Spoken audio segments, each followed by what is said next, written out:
내 자체가 이건 믿으면 안 된다. 이런 제도는 믿으면 안 된다. 특히나 김정은이 더 믿으면 안 된다. 그냥 여기서 빨리 벗어나는 게 최대 행운이라고 생각했거든요. 이런 게 머릿속에 꽉 찼으니까 내가 정말 진짜로 참고로 말해줘야 될 사람한테는 꼭 이런 말을 하거든요. 이양이네는 평양이 길이 아니요. 이제 돈 좀 벌게 되면 중국 가든 제주도 가든 거기 가 살게 돼요. 2016년도인가? 아니 그래. 에이 그게 무슨 설마 생각지도 못하던 일인데 근데 여기 왔잖아요. 가도 끝이 없는 백길을 오다가 뭐나 좀 보여야 될 거 아니야. 이건 산도 안 보이고 그림자도 안 보이고 아파트도 안 보이고 아무것도 안 보이는데 또 거의 다 이제 38선 지나서 거의 다 왔을 때 나가보니까 새벽은 여기 보니까 아파트가 보이고 그 뒤에 산도 보이고 야 이게 맞을까 생각했어요.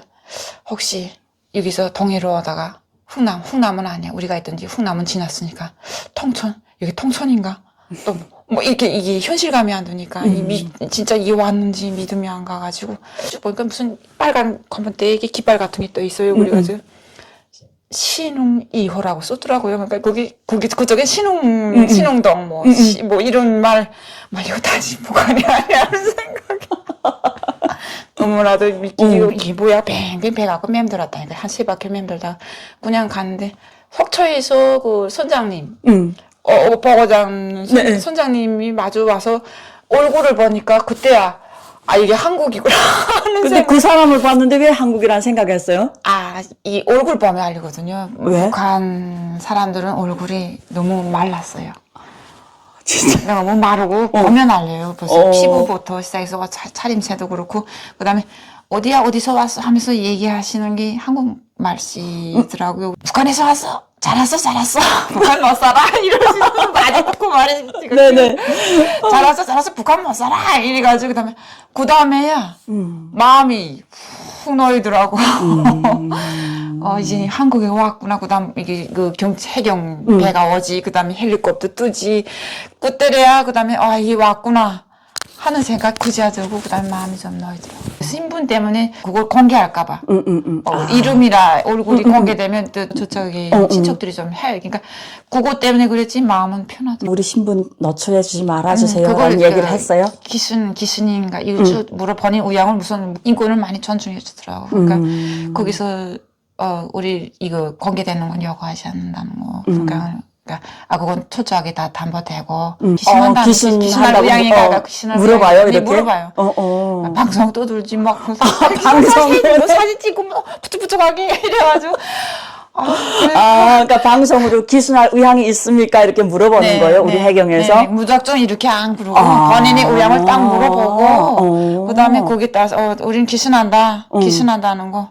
우리 영역에 들어왔기 때문에 그냥 배를 끌려가서 끌고 가는 게 아니고. 인권은 딱 존중해주고, 그렇게 해서 군함배 타고.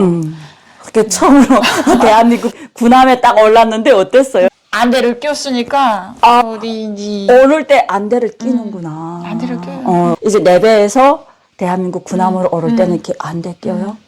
무섭지 않았어요? 이렇게 하는 것보다. 이게 절차구나. 그치, 그건 무섭다는 생각은 안 들고. 그냥, 우리 북한에 있을 때, TV 채널을 원래 한국 방송을 많이 채널을 많이 봤거든요. 내가 그런 장난질을 좀.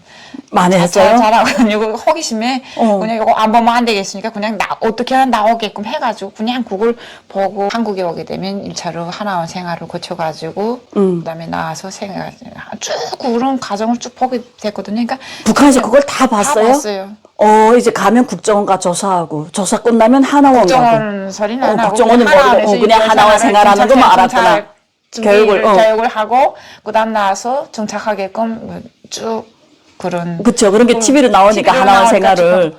그 다음에 서민가부에서 탈북민 분이 성공한 가부가 돼가지고 성공한 그런 쭉 보니까 탈북민도 이렇게 되는 사람이 있구나. 이건 거짓이 아니다. 가도 위험하진 않겠구나 하는 그래서 이 마음이 이미 전부터 그런 걸 보고 살았으니까, 그렇게 안대를 끼고 간다고 해도 전혀 뭐 그런 건 없었거든요. 난 안대 끼면 무서울 것 같아요. 왜냐면 북한에서 안대 낀다고 하게 되면 사형장 끌려나갈 때 안대 끼잖아. 근데 너무 그 군인들도 친절했거든요. 안대 끼우면서도 친절하게 양해를 대해주는 거. 구하고 그냥 양해를 구해요? 안전을 위해서 이렇게 하는 거니까 그냥 마음 편히 가지시고. 무작정 갖다 안대 아니, 끼우는 아니, 게 아니, 아니고. 그렇게 하면 그러면 마음이 네. 놓이지. 너무 친절한 거예요. 하니까 뭐 거기 뭐 불편하거나 뭐 불안하거나 이런 건 없었거든요. 그다음 그 우려원에 한번 들려가지고 종합검진 다 하고 그다음에 종합검진 받아보니까 어땠어요? 건강검진을 처음 받아봤죠. 아니, 북한에서 그런 건강검진이랑 없죠. 그쵸. 없어요. 그런 우려원 체계 자체가 그런 게 없어요. 아파도 돈이 없어 병원 가기 힘든데. 네. 그 처음 우리 대한민국의 정말 현대적인 시설로 내가 검사 받으니까 어떤 마음이었어요? 우선 첫째 선생님들이 너무 친절하고 또 친절성 그냥 말도 너무나 상냥하고 그냥 조용조용 하고 그다음에 편하게 그냥 그렇게 대해주시니까 거기서 많이 마음이 더 안정도 되고 감사한 마음이죠. 그러면 그 배에서 완전 그 행색이 말이 아니었다면서요? 그 엔진 그 타는 그 검은 연기 거슬려가지고 얼굴도 너무 새까매가지고 말이 아니거든요. 그럼 뭐 어떻게 씻기라도 해줬어요? 그러면 그냥 속 들어온 건물에서 그냥 다 씻고 샤하고 그때도 또 세면도구 다 하도 입색으로 딱 주고 그다음에 이제 저희가 이틀 이 멀미하다 나니까 굶었거든요. 너무 굶어가지고 저희가 56kg 나갔다는데 너무 굶었으니까 48kg 그래가지고 52kg 될 때는 44kg 됐대거든요. 내가 이거 거짓말이다. 그때 너무 그 신경에 그다음에 막 멀미 기운에 이틀 그랬으니까 체중에 이틀 동안 빡 쫄았더라고. 체중계가 거짓말일 수 없죠. 이틀 동안 얼마나 죽도록 고생했으면. 근데 그때 속이 이게 많이 그랬으니까 번죽을 따끈따끈한 걸로 들여와가지고 그때 그걸 밥을 먹게 되면 속이 그 탈볼까봐 빈속에 그랬으니까 지금 번죽을 가져왔더라고. 가져와가지고 참 배려심도 깊다. 그 대한민국의 첫 음식이 죽이었네. 번죽이에요. 번죽은 잊지 안 지겠다. 야, 근데 그 죽 맛은 어땠어요? 맛있었어요? 번죽이 맛있었죠. 그런 죽이랑 처음 먹어봤으니까. 뭐 저 사람 받으면서 뭐 어렵거나 불편하거나 그런 점은 없었어요?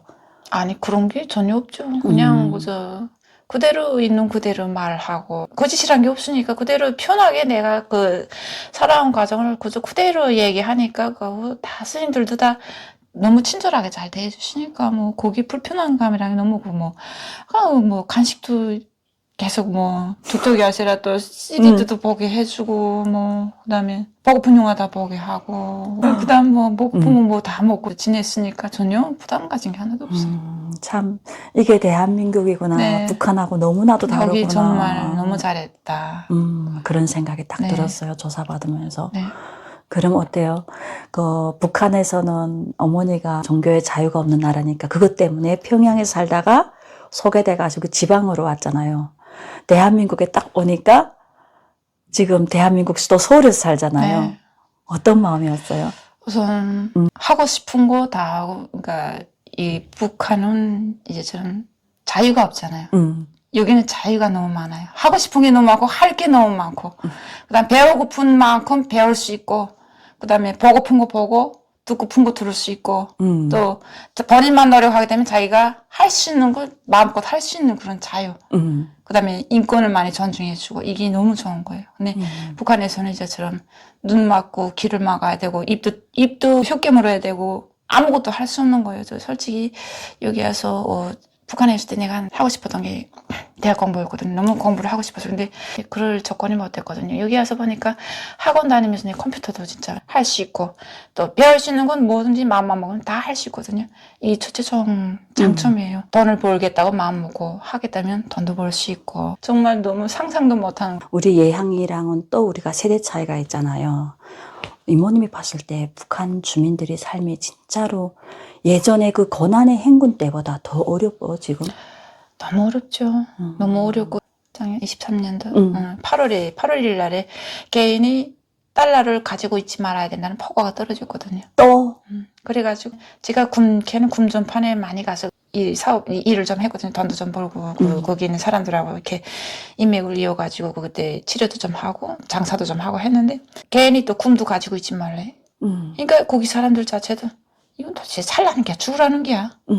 이게 무슨 정치가 이래. 2년 전만 해도 그때 제보다 한 4살 되는 언니가 있었는데 이런 제도는 믿으면 안 된다. 특히나 김정은이 더 믿으면 안 된다. 그냥 여기서 빨리 벗어나는 게 최대 행운이라고 생각했거든요. 그래가지고 이런 게 머릿속에 꽉 찼으니까 내가 진짜로 말해주고 참고로 말해줘야 될 사람한테는 꼭 이런 말을 하거든요. 무섭지 않아요, 그런 말? 아이, 그 말해도 되니까. 그냥 이 말해도 사람은, 이 사람은 나를 꼭 지킨다는 그런 신념이 있는 사람한테만 말을 해줘요. 벌써 세계는 이렇게 흘러가는데 왜 자꾸 고투리만 살아야 되니까. 그때 2년 전에 뭐라 그랬나? 우리나라가 식민지가 되면 안 되지. 그럼 더 못 살고 지금보다 더 그딴 말 하지 말고 내 말 들으라니까요. 자꾸 그런 식으로 살면 죽을 때까지 그 틀에서 벗어 못 나고 그러다 만다는데. 김정은이 말하는 것처럼 맨날 우리가 지금 미국의 식민지가 된다고 그렇게 생각하는구나. 그러니까 2년 전에 그렇게 생각했어요. 근데 작년에 그때 그 남편이 알아가지고 그때 내가 치료를 좀 해주려고 갔는데 그때들 새 군복도 못 입혀요 지금은. 예, 너무 처참해요. 이제처럼 그 수출 수입이 이 활성화돼가지고 뭔가 이렇게 돼야 되는데 이게 몽땅 다 차단돼요. 돈벌이 수단이 이제 없어졌으니까 군대들 그저 제대돼서 벗어놓고 가는 군복 그냥 입히고 하니까 딸은 이제처럼 어머니 나 이 군복 못 입겠어요. 이거 무릎이 나 깨지고 창피해서 못 입겠어요. 거의 자란 자식 진짜 군대 내보내놓고 깨진 군복 입히고 보니까 너무 가슴이 아파가지고 군복 제작복을 싸 입혀야 되는데 그것도 괜히 그 본인이 부담해가지고 싸 입혀.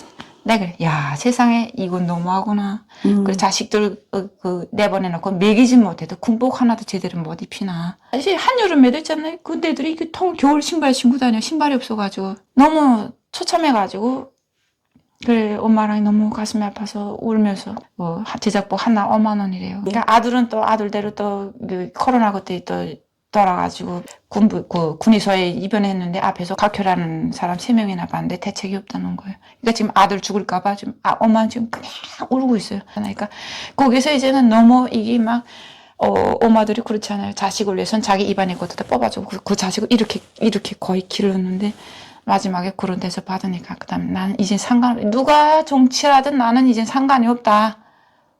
내 새끼, 내 자식, 내 가정, 나를 편안하게 해주는 데서는 아무 데든 따라가겠다. 2년 전에 투출하던 사람도 이제는 그런 거 느끼고 나니까 막 울면서 그런 통곡을 하더라고요. 야, 그러니까 이제 주민들의 삶이 점점 더 바닥으로 지금 내려가는구나. 바닥이다, 바닥. 작년도 언니가 거기서 와서 나한테 하는 소리, 이제 웍 비틀기 직전이라고. 그냥 식량값은 계속 올려놓고, 개인이 장사도 못하게 하고, 국돈은 이만한데 달러 한 장이면 동호사기 허락. 그거 뭐 은행 털어서 또 채는 돈도 아니고, 본인이 노력해서 번 돈까지도 가지고 있지 말라. 이건 너무 언어도 아니죠. 지나가는 말이라도 임꺽정이 나올 때 안 됐나. 임꺽정이 나올 때 안 된다고. 임꺽정이가 그때 번기를 일으키겠다고 자기 장수를 모아가지고 이렇게 하니까 거기 19년도에 제가 아는 언니가 있었거든요. 평양이거든요. 저 집이 코로나 딱 터지기 전에 놀러 왔어요. 근데 평양에서도 얼마나 숨죽이고 살았는지 우리 집에 와서는 편한 큰 소리 치면 말해도 되는데 이렇게 말해요. 너무 조용해. 그래서 조금 못하면 또 추방 뭐 이러니까 말도 조심해야 되니까. 무슨 잘하면 어떻게 해서 크게 말까? 엄마야 크게 말 못해. 평양에서는 유선방송 통로라는 게 있었는데 거기다 도청장치 했대요. 그러니까 전화기 아는 사람끼리 뭐 장사거리하고 뭐 하재도 비사해주기가 너무 많으니까 이거 걸리면 비사해주니까 그냥 손전화도 다 도청장치 됐다고 차단해가지고 조용히 이렇게 말하는 습관 해가지고. 야. 그게 그때 19년대도 평양시에서 돌아가는 말이에요. 임꺽정이 나올 때 안 됐나 이렇게까지 말해. 그 정도나. 근데 작년에 얘가 그 지방에서 그 소리 듣었거든요. 그러니까 사람들이 심리는 그냥 일치하게 지금 흘러가는 건데 이제 이제 민심이 흔들렸으니까 오래 못 가겠다.